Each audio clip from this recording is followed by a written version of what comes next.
এবারে আন্তর্জাতিক প্রসঙ্গ। আগামী 2 থেকে 3 সপ্তাহে ইরানের উপর কঠোর আঘাত হানার হুঁশিয়ারি দিয়েছেন মার্কিন প্রেসিডেন্ট ডোনাল্ড ট্রাম্প। স্থানীয় সময় বুধবার রাতে মার্কিন নাগরিকদের উদ্দেশ্যে দেয়া ভাষণে এ ঘোষণা দেন তিনি।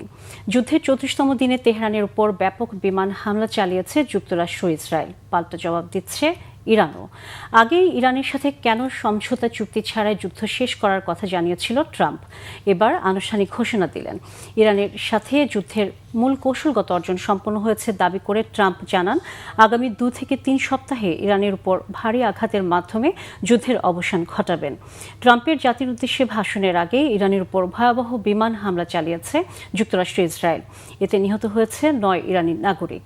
ক্ষতিগ্রস্ত হয়েছে বিমানবন্দর ও আবাসিক ভবন। ইরানের নৌ ও বিমান বাহিনী পুরোপুরি ধ্বংস করে দেওয়ার দাবিও করেছেন ট্রাম্প। মার্কিন প্রেসিডেন্টের এমন ঘোষণার পর ইসরায়েলে মিসাইল হামলা বাড়িয়েছে ইরান।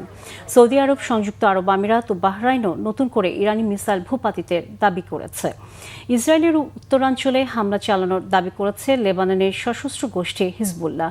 এদিকে ট্রাম্পের আরও 2 থেকে 3 সপ্তাহ হামলা চালিয়ে যাওয়ার ঘোষণার পর বিশ্ববাজারে বেড়েছে তেলের দাম। ব্যারেল প্রতি অপরিশোধিত তেলের দাম এখন $106।